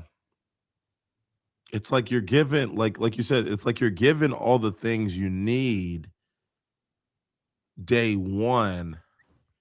And if man does what man knows they should do, which is to raise and teach the younger beings, then and live by morals and principles, there wouldn't necessarily be the need to lean so much on who is the creator, what religion you believe in, what land is mine, what land is yours. Accountability wouldn't be put on somebody else, that general manager, because there would be men who took accountability for where we were at as a society to begin with. Like, don't tell me that we need more we don't tell me we need more spirit, or don't tell me we need more religion if you're not going to question, well, where are the men? Where are the men? Where are the men that God created as man to be men? Where are they? Are they taking ownership? Are they taking accountability for what their children and their wives and society is doing? Or are they cowarding and letting whatever happens to whoever? Are they stepping in and protecting the children? Are they stepping in and protecting the our sons, our daughters? Are they in churches stepping up and holding people accountable? I always found it interesting, like you have ushers and people in churches that are responsible for opening the church doors who don't get paid, but you see that these people voluntarily take accountability to make sure that the doors are open for the community and the congregation, but we don't see that in society. It's as if it's like intentionally, like men would rather get in our comments and comment how it's not our job to do it than get out in society and step up and bond and unite as men, regardless of religion, outlook of who's like, regardless, all religions should lead us to the same place based on the way that y'all been writing this, based on the way I've been hearing it. But it's just like I'm constantly seeing people benefit from this divide. And when men aren't around, blackmailing, extortion, manipulative tactics, things are happening to our children. This is what happens when men don't protect the society they're in. When men choose to be status quo. When you walk into the room and you say, man, who the hitter in here? Bet. That's what I'm chasing. Yeah, that's what the men are supposed to do. We've just let society reverse all that. And now men are more content with being average or quote unquote chasing or being okay with just chasing their own self-gratification and being happy. And it creates a difficult environment, an ecosystem for the people in the society that we're supposed to be leading to begin with. You're right. It's not job of a man to be happy. Not if they want society to be happy. Not if they want their kids to be happy. No, you're right, Dak. You don't have a problem. It's not your job to tell that other kid that he needs to change happiness, because that's not our role. Mm-hmm. That's not our role, and we're not gonna change the narrative and make it our role. And that's what they forced us to do. They have you torn between, should you pursue happiness or should you pursue purpose? And maybe that is the plan. Maybe that is devil's plan. It's to say, look, man, I think about 300 when they got that dude who didn't qualify to join the army with Leonidas. And what ended up happening when the guys at 300, they was doing their thing, the guy that wanted to join 300 or join the group with Leonidas, he says, unfortunately, you can't become, because every man depends on the man to the right of him and to the left of him in order to survive. And it's just the unfortunate truth that you won't qualify for this, but you can do X, Y, and Z. What did that man go do? Well, the guy that the Empire, the guy, I'm probably butchering the name, guys. I'm sure y'all gonna help me in the comments. But the main guy who had all the numbers, he came through and said he ended up backdooring them, because the guy that was denied getting accepted to the group of 300, the guy offered him women, he offered him money, he offered him all these tangible things that would make him happy. Happiness. And then the guy said, I will give you an unlimited of women and fame and all this stuff. And as soon as he took what made him happy, it caused an entire city to crash. So I think there's something to take away. It's like, no, Dak, you're not wrong. Whatever environment you grew up that created you as a man to believe that it's your society is your problem was the environment that you should have been in. And for every other man that is more concerned about them being happy was an environment that society cannot benefit from. And so the wars are not amongst anybody but those two people. It's a group of men that they want to be happy, and it's a group of men that want the society to be happy. And the people that take society are going to have an endless battle because they're not only fighting wars for themselves, they're fighting wars for society. So of course, Dak, it takes you 40 years to figure out how to communicate to a bunch of fucking people. Because not every man you're speaking to understands that it doesn't matter if you're fucking happy. It's your job, it's your duty, it's your purpose. And if you didn't grow up in an environment that forces you to know that is your purpose, a horse isn't trying to go learn how to swim. A fish isn't trying to learn how to run. A cheetah isn't learning trying to how to climb a tree. That's their purpose, to survive, provide, have children, and nurture, and raise, and move on. We see this examples when we talk about natures. There's like certain sea turtles or penguins that have crabs, I believe, also like they go salmon, they fly the salmon, they swim upstream, have their children and spawn, and they die. Do we take a personal perspective and say, damn, man, that's fucked up, man? Like, what the fuck? These sea turtles just come all the way out here just to lay their eggs and then they just go die? But what we're seeing is man has an opinion about that now. There's a certain group of men that are saying, hold on, why would I swim all the way upstream to lay my eggs so they're protected just for me? And through that path, I may possibly die of exhaustion, of bears. In human nature, we don't question these things. But then when it comes to us, or not in human nature, in nature, we don't question these, but it comes to us, the question is whether or not you be happy. Bro, that ain't never been your job in society. Mm-hmm. This is society. This is just the way it is. I'm not saying it. In order for society to function, men will not necessarily be happy, and you got to be okay with that. You must be okay with that if your concern is society. But if your concern is yourself, then you won't be. And unfortunately, balancing both doesn't work, because if it did, we would have figured this shit out centuries ago. It's clear as day. The pendulum is swung because more men are concerned about being happy and not taking accountability for society and telling me that it's not my fault or it's the religion or whoever, whatever way you got to be creative to not accept accountability. Instead of bonding as men, regardless of your race, color, class, or anything, and standing and saying, society is my responsibility. If there's trash on the floor, it's my job to pick it up as a man in this society, in this community. If somebody's getting picked on and he doesn't have a father, it's my job to go speak to those individuals and see if we can hash this out. It's my job to go to that corner and step up and say, yo, kids, why y'all doing this stuff? It's my job. Why? Because you're a man. Why have the rules and definition of men changed over decades and centuries now? Now the definition of man is to be in our comments talking about, nah. What y'all saying is BS. No, that's not what men were supposed to do, bro. This is why society is struggling, because there's no men in the society. We wouldn't have the need to be pushing up on, we wouldn't have these religious arguments and disagreements about who God was if men were stepping up and being who they needed to be and giving that and setting the standard for what God would want them to do.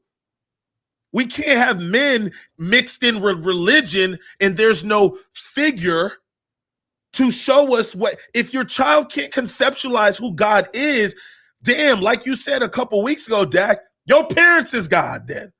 They're the most godly thing to a 9-year-old. So basically they shape your perspective in your society. But if your father is not being a man in your household and you don't necessarily understand religion, I don't question why you're on drugs. I don't question why you outside doing what you don't need to do. I don't question why you were getting drunk and getting fucked up and having an addiction to this. That's what happens when fathers aren't around. Like you said on Friday, what did Blueface say? If my girl is dating a crackhead, would you step in? No, I would get her boyfriend off of crack. That's accountability for what men should do. Mm-hmm. We wouldn't need religion so much if men were here. The only reason we leaning on God so much because ain't no men around. And we get to talking like this and we seem like we over the top. Nigga, we just men. Mm-hmm. We haven't easy lost times, our bro. Easy times create weak men. Everything you just described it's funny how I wrote this down exactly word for word. Society has become too many people pursuing happiness and not purpose. We got too many men trying to be happy, trying to be liked. What do we always talk about? It's almost when you're a leader in any role and you want to be liked more than you want to lead. In my opinion, that's when it's time to look for a new leader. Like a leadership role. And this is what a lot of, I don't think women understand when it comes to men. The grass is always greener on the other side. So a lot of women look at men, how we're respected maybe in society and different things. And perhaps this is what led the feminist movement and toxic masculinity and all this other stuff. It looks appealing, whoever's the leader. But then when you actually get in that leadership position, you realize like, shit. Hold up. Like, nah, this ain't what I signed up for. You mean I gotta be here first, be here last? I gotta worry about everybody. I gotta give out my money, pay them before I pay myself. Nah. We're not doing that. And this is what has happened. This is exactly what has happened, bro. We've had such an easy society to where men, because we don't have to go out and fight wars like in 300, men have found it where it's like, yo, I'm trying to choose happiness. Like, forget all this, because there's not a big enough battle in front of us that many of us are embracing and fighting and getting behind. Mm-hmm. It's just become, I just want to be happy. Yeah. You know, it's like happy, like what like I want to be respected. I want to be needed. I want to be appreciated. You see all these different things. I don't want to be happy, bro. And when I say that I don't want to be happy, let me rephrase that. I want my happiness to come through my purpose. I want my happiness to come through my purpose. And I believe that's where I'll actually, it's funny how it works out because I believe that that'll actually put me in my happiest place when I'm most purposeful, when I'm used, when I'm working. This is why in my mind, it's like, I'm never retiring, bro. Like maybe shifting certain things here and there. No, a man is meant to be used, bro. Like I have to be used. I have to be being used to solve some sort of issue. I want to be on the field, bro. That's it. I want to play. I want to play, bro. I want to be in the game. Like Deion Sanders said when he was talking about Shador.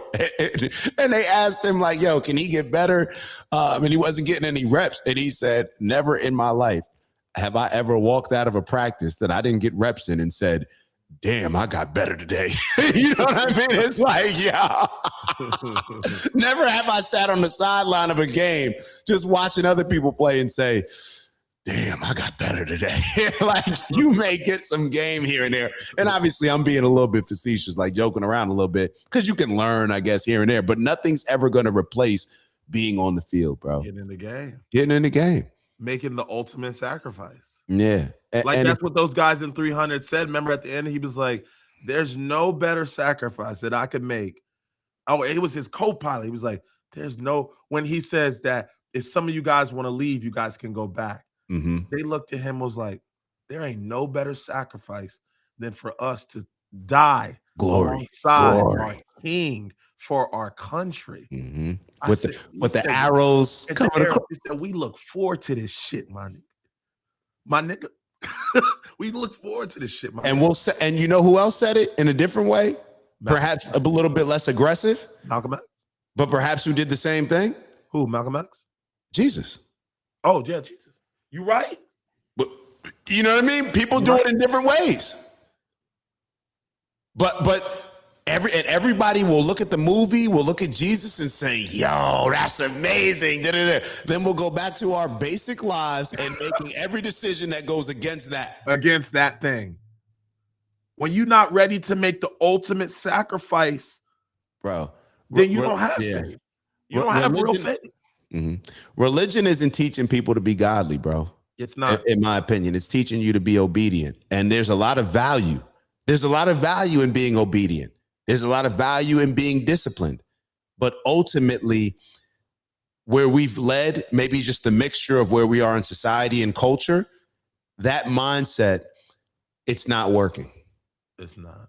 It's not working. So maybe it has worked in different times, but right now it's just not working. So I don't care. Like, you know what I mean? Like, I don't have any tie to, like, if I was talking to God, if we were all having conversations with God and we asked him, like, hey, is it more important? Like what's the priority that I should have in life right now?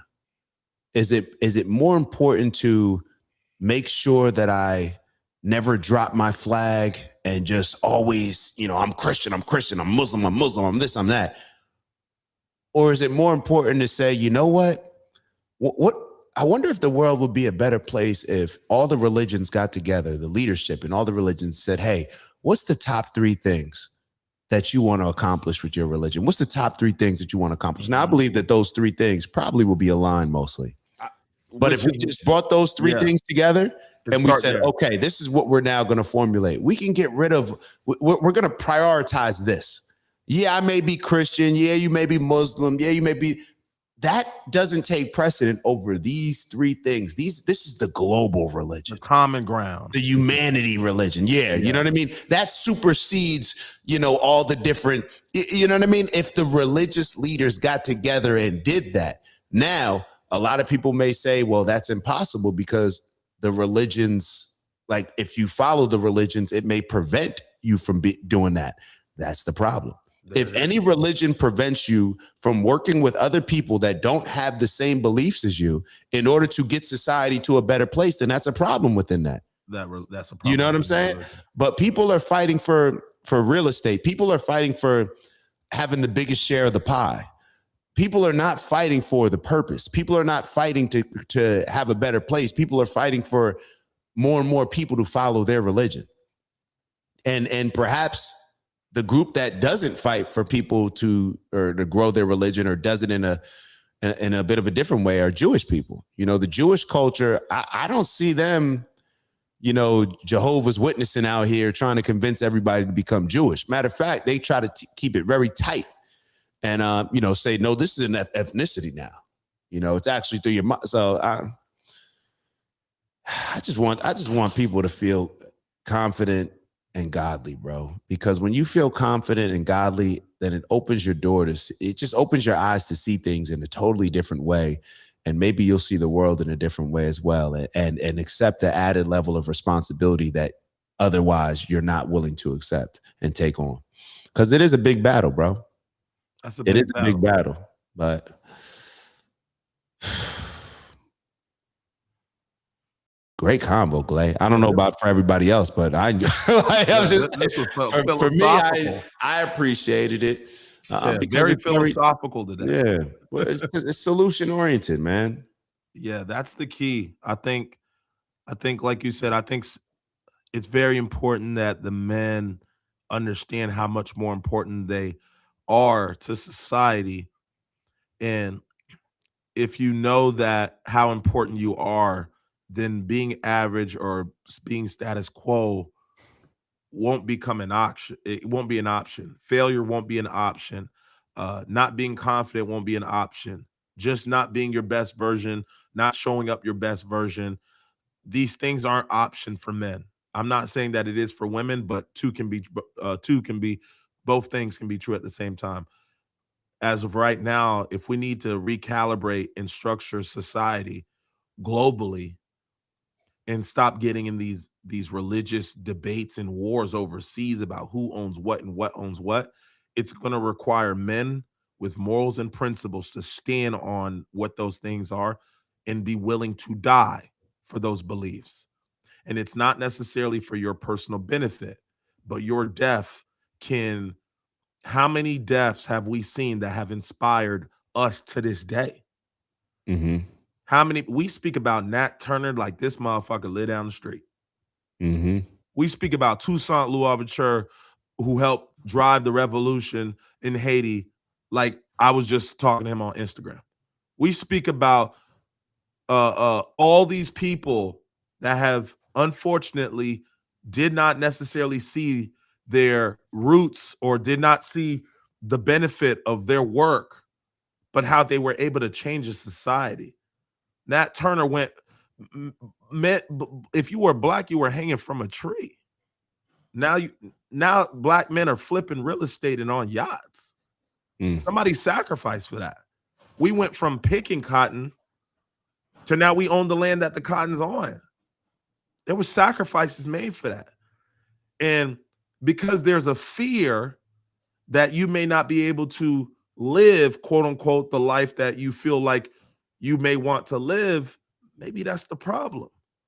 Once these politicians and these other individuals start seeing you willing to die for this shit, they're not going to play with your God.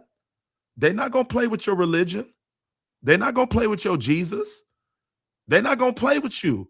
Once they know men in society are willing to spend for that cross, they're not going to be embezzling money, touching 15-year-olds, 16-year-olds. They're not going to do that shit. I promise you. Once they know y'all ready to die and spend for shit, they're not going to touch religion. Religion can go back to the sacred places it should have always stayed in.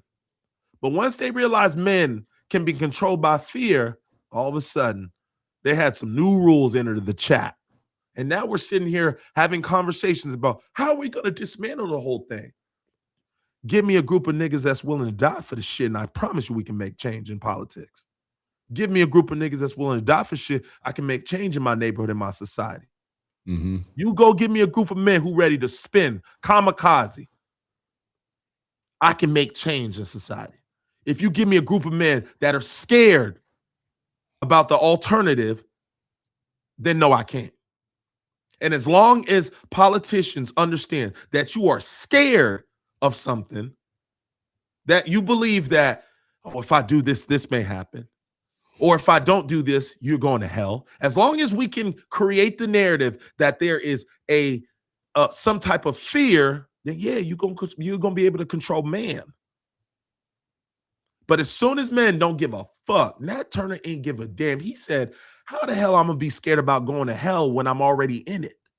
Mm-hmm. Hell can't be nowhere near as worse as this. Nigga, if I go to hell, it got to be better than this. See, but that's when we had the most change. When people were living in what they call hell, they was ready to spend for a change. But now that they've created an environment where you feel like you're living in heaven, all of a sudden, the thought of change seems so impossible. Mm-hmm. I find that very interesting that there were people that would find a way how to travel from Georgia to Canada for freedom, but we can't find a way to how to bring peace because of religion. Stop playing. You just got to get some men that's ready to spend for shit. Until then, it ain't gonna change. Yeah. And even so, Sean wrote a interesting comment. The most peaceful people you will never hear from, they don't command a stage. I don't think that that's something to brag about. And I'm not saying that you're bragging about it, Sean, but I think that's part of the problem, actually. And this reminds me of, this is when I brought up when we were in college, like when my senior year, BK, your junior year. It's like when I was a captain, I didn't say anything. Yeah, really, you the cool person, right? Like I didn't say anything. Like I just was cool. Nobody said anything. The other captains, you may have been like, bro, what is he talking about? Like, nah, I don't feel like doing that. I was the cool person, you know what I mean? That's nothing to be proud of. That's actually one of my biggest regrets, not being a vocal leader. Yeah, it's not just enough sometimes to sit back and be peaceful while you see a world that is living in evil and destruction. It's not enough to just say like, oh, I'm just going to be what I need. No, it's what did Coach Shoop say? Good is good until better is required. Good is only good until better is required. More is required. Of course, I'm sure peaceful people you'll never hear from, I'm sure, because that's a lot of what protects their peace. Not going out there and addressing certain things, just worrying about themselves. So in a lot of ways, it's extremely selfish. It's extremely selfish. You got to get out there and fight. Yeah, I'm sure the 300, the people that battled, I'm sure they would love to be peaceful as well. But somebody's got to protect the village. Somebody's got to protect and provide. But that's not always a peaceful process. Yes, we need peaceful people to command a stage. Because if that's the case, then why does God have a stage? Why does Jesus have a stage? Why do we need peaceful people? Do you think it's almost, to me, it's like, you know what I do fear? Probably the thing that I fear the most, or maybe, well, I fear a bunch of things from a family standpoint, and that's a little bit over there. But like, especially for the people that are religious, like, do you not fear, like, I believe that a lot of these religions have judgment days. Do you not fear that when it's time for you to transition and you're sitting down there with God and God says like, what do you think he's going to say to you? Oh, you stayed out the way. Like you did your thing. Like, I don't really think my God going to be saying that. I think he's going to ask a question that is very simple and says, this is what I gave you. What did you do with what I gave you and the situations that you were in? What did you do with this unlimited potential that I provided for you? What did you do with it?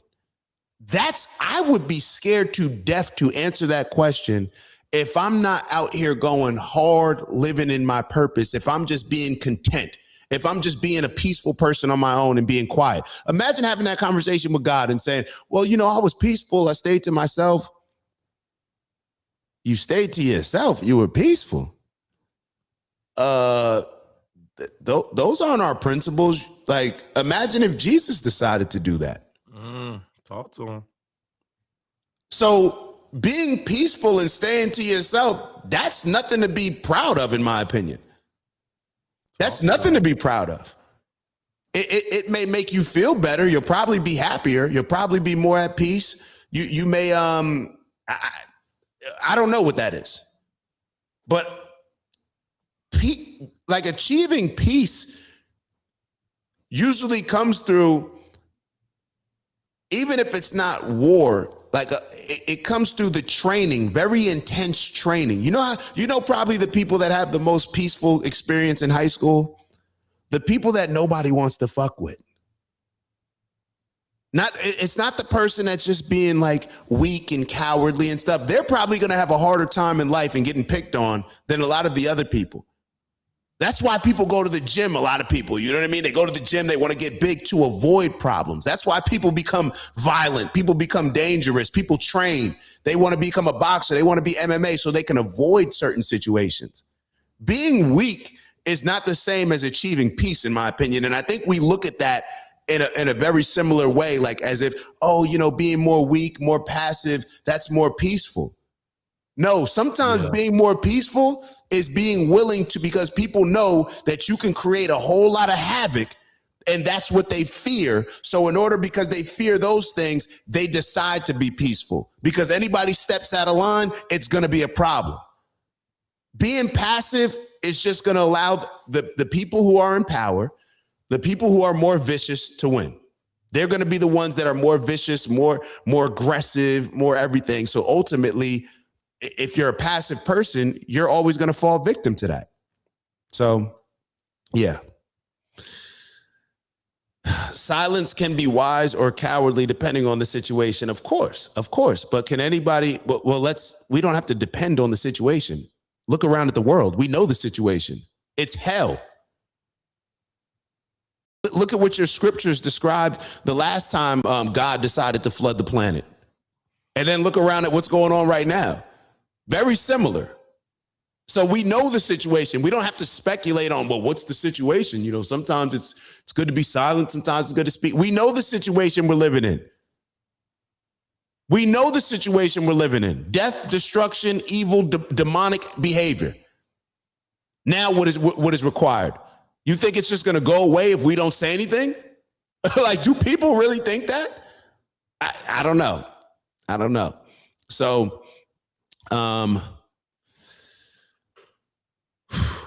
yeah, dope show, bro. Dope convo, man. Dope kickoff. Dope, man. Dope. This is the energy for the year. So real quickly, I asked earlier when it came to, we said that we were going to address some standards, right? Um, so I had here four different areas. Let me see what all right. I'm going over this. So these are the four different areas. Let me go to my notes. I'm not freestyling this. Steps per day. Got to break a sweat every day. Meditating, breath work, and then reading. Is that cool, Glay? Yeah, I like those. All right, so steps per day. That was the one where I was trying to chat GPT and see what makes the most sense. And I kept coming across like the minimum is 5,000 to 6,000 steps per day. And then this one for optimal long-term health, it says 7,000 to 8,000 steps a day. Very active is 9,000 to 12,000 a day. Can we start off with maybe let's do we start with a minimum or let's start with the minimum. We'll work our way up. Can we agree to 5,000 steps a day? Yeah. So 5,000 steps a day. Let me write that down. So this is the OG network commitment, bro. The commitment, right? That's the only way we're going to really raise our standards and do better. Right. So 5,000 steps per day. You got to break a sweat every day. Doesn't matter what it is. You can go in the sauna, you go in the steam room, you could do a bunch of jumping jacks. It doesn't matter what it is. You got to break a sweat every day. Meditation and breath work. You decide what works best for you. I think that even if you're doing a minute of just being still, getting your breath work and taking a minute every day, I think that that's going to make a significant difference. And hopefully when we see those differences coming into play and really helping us, we'll maybe go from a minute to 2 minutes and just keep growing from there. So the 5,000 steps per day, break a sweat, meditate and breath work for as long as you decide, and then reading. Can we read at least 1 page per day? Just at least 1 page per day to start. And we'll go from there. And that is our OG network commitment. We need y'all to say I or say I'm in. I'm in. Did you say commitment or did you say commitment or commandments? The OG commandments. Set the tone. Well, that's more like thou shall, or that I guess thou shall walk 5,000 steps. Okay. So whatever. Hey, you know what? Hey, step into your bag, my boy. To each their own, man. We're gonna. You know what's funny? So we'll do maybe we'll talk tomorrow about, or Monday, about like our principles and values, because going back to what Sean said, to Sean's point, I remember one time I wrote down what my religion is. And I think I sent this to the group chat and everything. Like my group, I'm like, yo, this is what I'm living by. Just to let y'all know. I'm just like I just sent it to the group chat. Like they care. They probably looked at it like, bro, what is he talking about? But like my principles and values that I'm living by. So yeah, let's just make a commitment. Hey, we are social beings. So it's easier to do things in groups for a lot of us. So, if we can hold ourselves accountable together, why not? Why not? Yeah. OG commandments. All right, Glay, let's you hit the breath work and then we'll be on our way out. Nah, I think you should definitely kick it off for the new year. I definitely think you should kick it off. We can shout out to our big bro Steve for introducing our box breathing style to us, our technique, I should say, that helps us, release a lot of this negative energy, inhale a lot of this positive, powerful energy. That's going to give us a lot of the confidence and calmness in a lot of ways to achieve a lot of these goals that we set for ourselves, and to process a lot of these things that we're seeing in the world, to put ourselves in the best position to be successful. So on that note, we're going to get into our box breathing style. Do me a favor before, like, especially if you're getting ready to leave. Matter of fact, nobody's getting ready to leave. We're all going to stay for this box breathing because that is the most important part of the show. And we can knock off one thing on our list with doing our meditation, manifesting, breath work. So every inhale, which we're going to start with a 4-second inhale, focusing on being intentional, inhaling positive energy. Then we'll do a 4-second hold. Then we do a 4-second exhale, releasing all the negative energy, another 4-second hold, and then we'll repeat that cycle 4 times. So if you're in a safe place, feel free to close your eyes. I will be, to each their own though, to each their own. And we'll begin with a 4-second inhale, inhaling positive energy now. Ready, begin.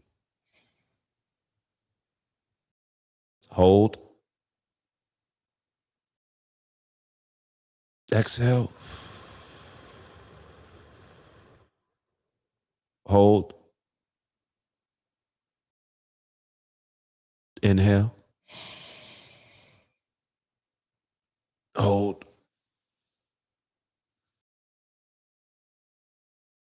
Exhale. Hold. Inhale positive energy. Hold. Release. Get that negative energy out. Hold.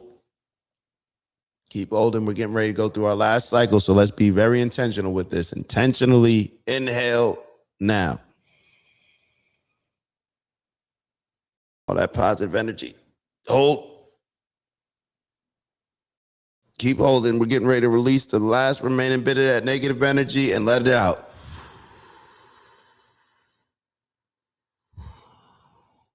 Hold.